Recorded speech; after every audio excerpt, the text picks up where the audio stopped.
चित सार सिंधु सर्वस्व भगवान श्री राधे गोविंद के चरण कमलों का ध्यान करते हुए सभी श्रीमद् भागवत गंगा में प्रवेश करें। पधारे हुए सभी हरि भक्तों वैष्णव जनों के चरणों में व्यासपीठ की ओर से आप सभी को मेरा प्रणाम।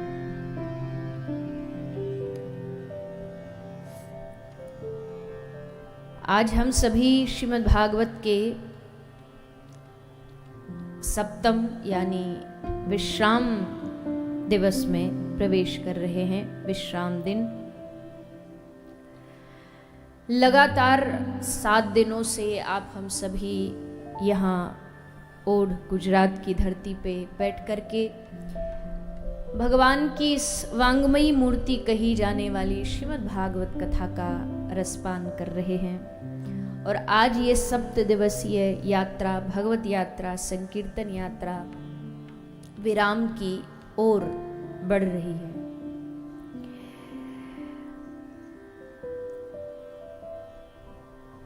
श्रीमद् भागवत की जब जब व्याख्या की गई, भागवत की महिमा गाई गई,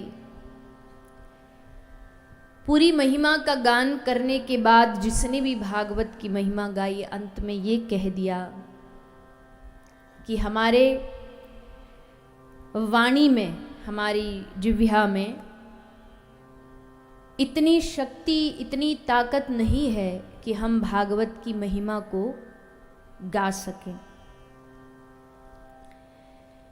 क्योंकि कई चीजें महिमा से परे होती हैं। आदमी चाह कर भी उनको शब्दों के बंधन में नहीं बांध सकता है। सत्संग की महिमा उनमें से एक है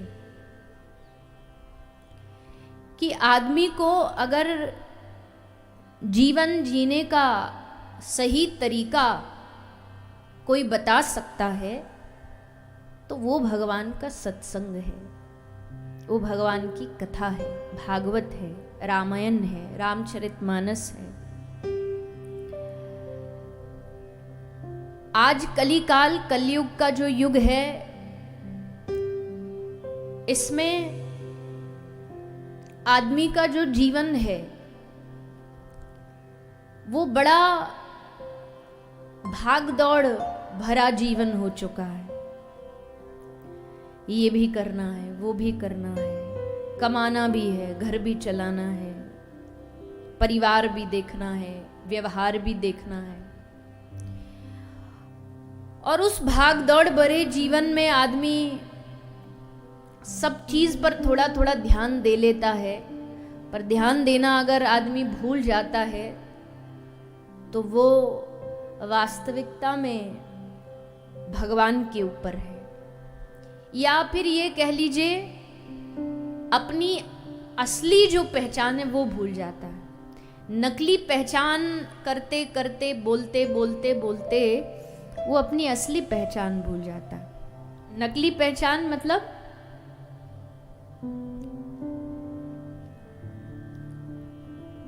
क्या नाम है आपका, तो हम तुरंत उत्तर देते, अपना नाम बताते,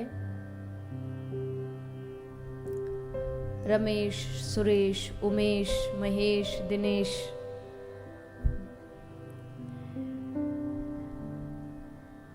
अब ये कहां, किस गांव के हो आप?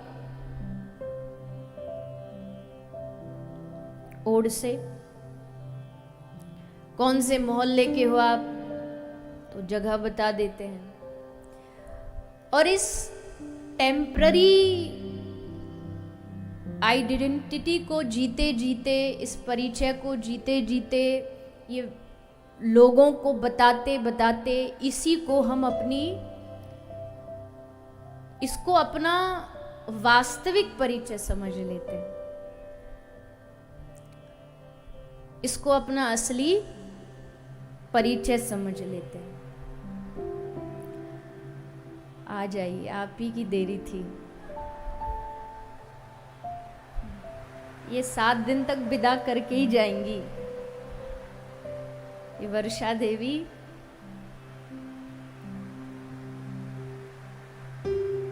तुम अपनी कथा नहीं छोड़ोगे तो ये कहती है हम भी नहीं छोड़े। देखो सुबह से शांत थी एकदम। चलो खैर, अच्छा वैसे तो ये बाद का काम है, विश्राम का है, पर अब ये बारिश आ गई इसलिए याद आ गया कि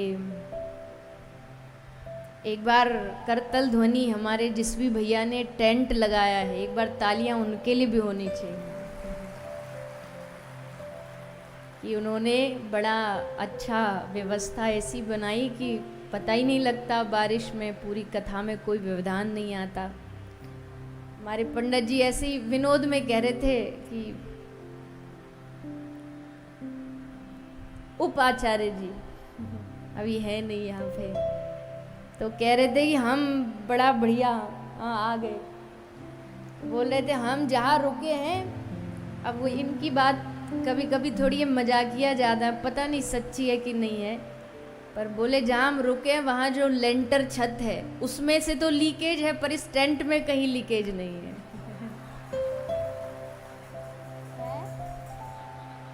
जहाँ भोजन करते हैं, अच्छा वहाँ पे तो देखो। तो 7वें दिन ये भी अपना भगवत कथा का क्रम नियम निभाने। देखो नियम हो तो ऐसा हो नियम हो तो ऐसा हो। और एक चीज़ और है, मौसम से ना एक चीज़ सीखनी चाहिए जो हम नहीं सीख पाते। मौसम कभी किसी की सुनता नहीं, मौसम कभी किसी की चापलूसी नहीं करता।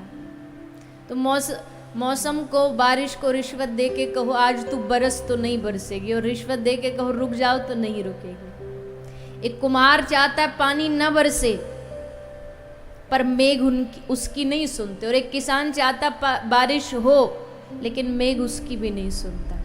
अपनी मर्जी से चलता है, अपनी मन की करता है। तो सत्संग जो है, कथा जो है, भागवत जो है, ये हमें हमारा असल परिचय कराती है। ये हमारा असल कौन है हम। एक बड़ा ही ज़्यादा आजकल के जो यंगस्टर हैं, इनमें बहुत बहुत जिज्ञासा होती है, बड़ी क्यूरियोसिटी होती है कुछ जानने की, कुछ करने की। और कुछ जानने के लिए उनके पास एक ही माध्यम है अभी, इंटरनेट, गूगल। वो वहाँ जाते हैं, वहाँ जाके सर्च करते हैं क्या, क्यों, कैसे, ये सारी चीज़ उस पर सर्च करते हैं और उनको आंसर मिल जाता है। लेकिन एक आंसर है जो गूगल भी नहीं दे सकता है। उसके लिए आपको किसी संत के, गुरु के चरणों में ही बैठना पड़ेगा। हु एम आई? इस प्रश्न का उत्तर आज तक कोई शब्दों में दे नहीं पाया। हाँ, जो गुरु चरणों में बैठ गया, जो संत चरणों में बैठ गया, उसने इस प्रश्न का उत्तर जान लिया कि क्या है मेरा परिचय, कौन हूं मैं भगवान का दास हूं, मैं प्रभु का दास हूं। जीवेर स्वरूप होए नित्य कृष्ण दास। महाप्रभु की वाणी है। श्री कृष्णदास कविराज चैतन्य चरितामृत में कहते हैं, जीव का असल स्वरूप है नित्य कृष्ण दास। हमारी असली पहचान यही है कि हम भगवान के दास हैं। भगवान की दासता को जिसने स्वीकार कर लिया है, उसी ने ही अपने जीवन का असल परिचय जाना है।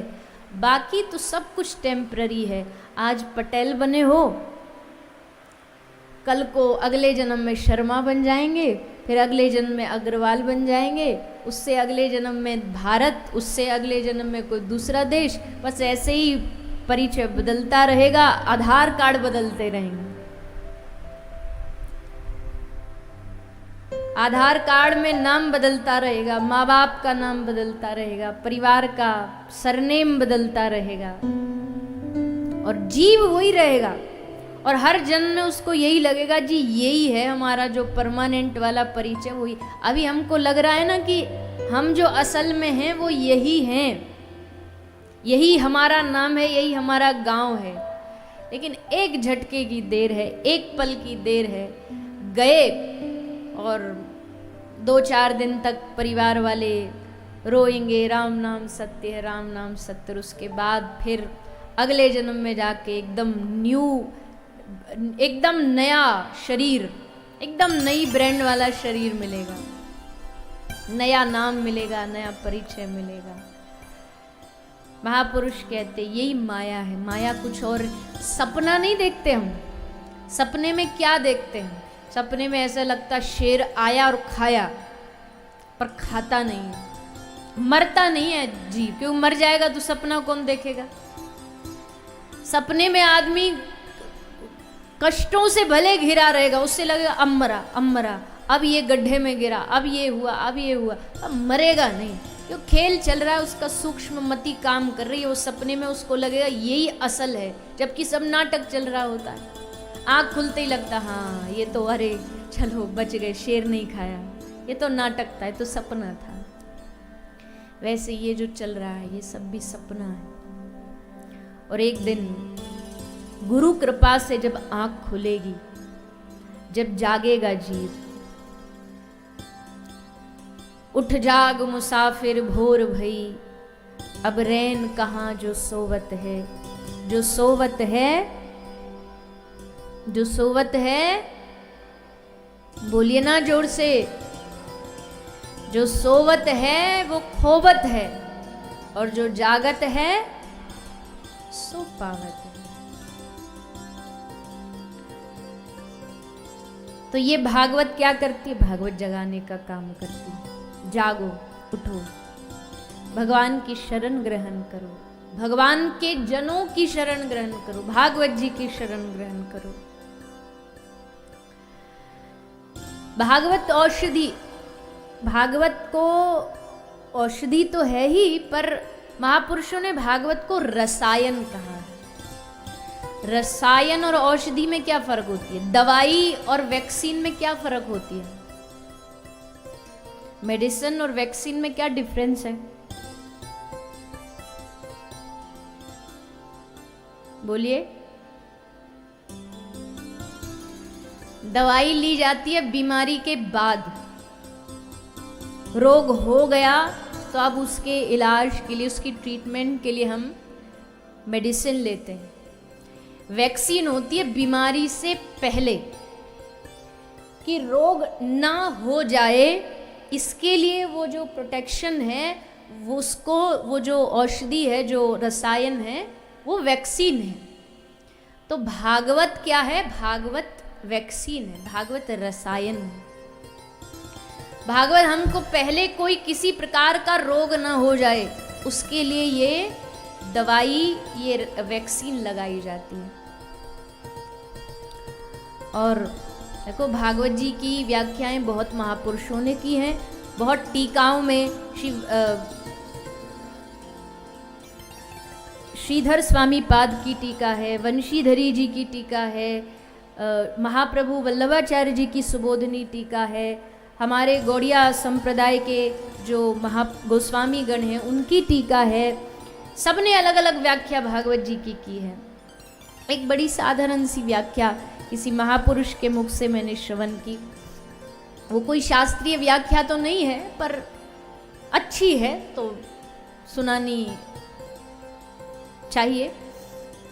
अरे भागवत की तुलना, ये जो भागवत पंडाल है जहाँ आप बैठे हो, ये एकदम वाटरप्रूफ जो पंडाल में आप बैठे हो, ये जानते हो क्या है? ये है ऑपरेशन थिएटर। क्या है? Operation theatre. और इस ऑपरेशन थिएटर के पेशेंट कौन है? कौन है? देखो तुरंत तुरंत उत्तर देते जाओ। अब आज 7वां दिन है, आज नहीं बोलोगे तो हम बुरा मान जाएंगे, तो तुरंत बोलिए साथ में। कौन है पेशेंट? हम सब।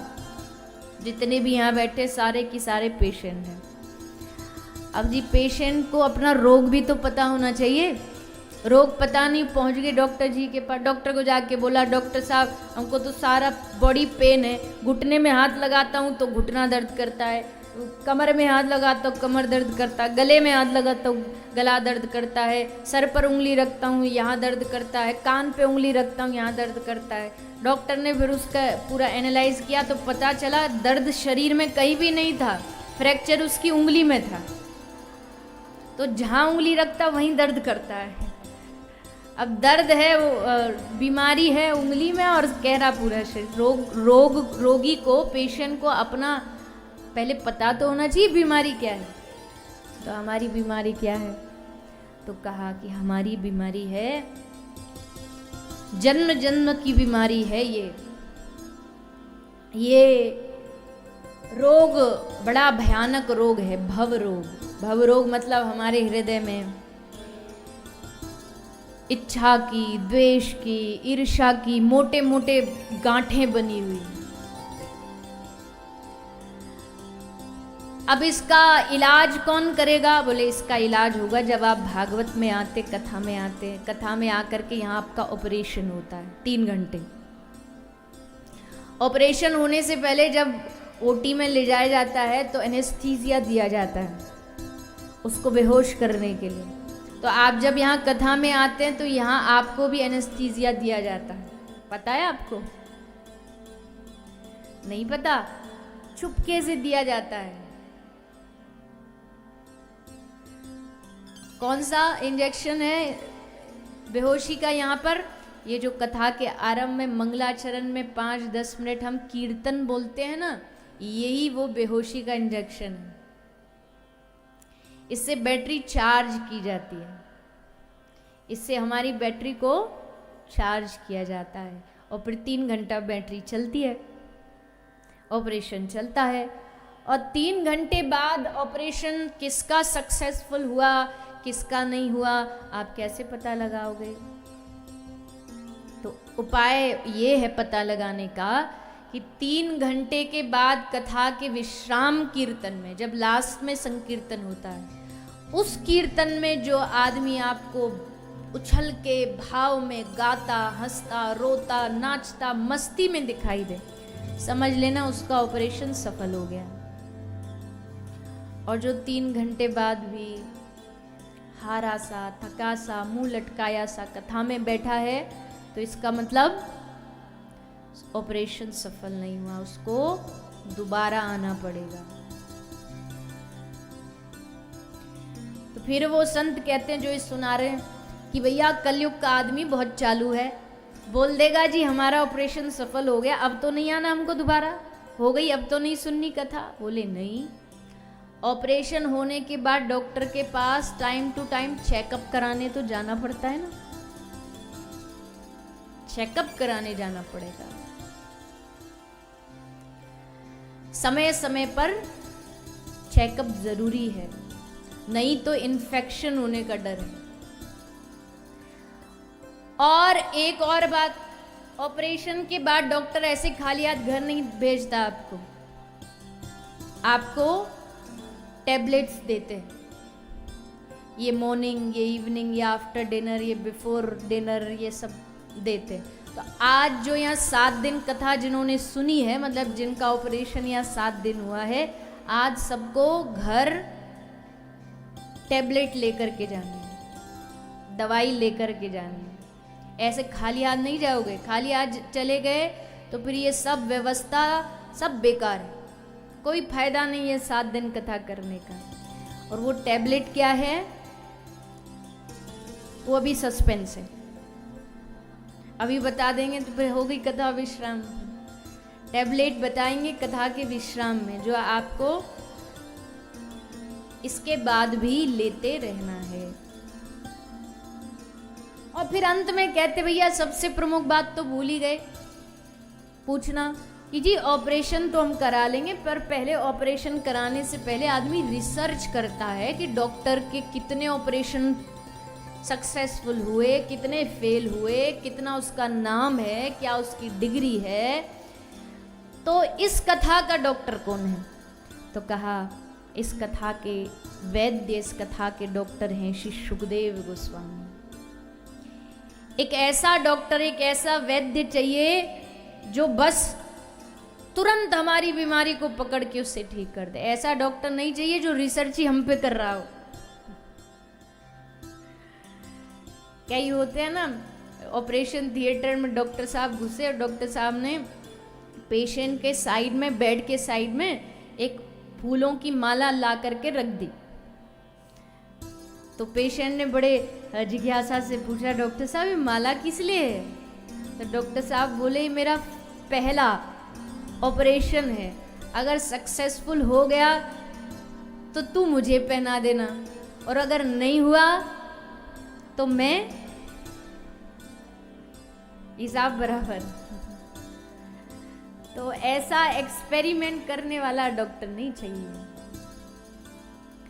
एक्सपीरियंस्ड हो, अनुभवी हो, ज्ञानी हो, वैरागी हो। इस कथा के जो वैद्य हैं वो श्री सुखदेव गोस्वामी, सूत जी, सूत महर्षि, वेदव्यास जी, गोस्वामी तुलसीदास जी, ये सब इस कथा के वैद्य हैं। इनसे अच्छा वैद्य कौन होगा? जिनके जीवन में भगवान की भक्ति है, जिनके जीवन में राम नाम है, कृष्ण नाम है, भगवत प्रेम है, तभी तो वो संसार को इस ज्ञान की धारा को बांट पाए।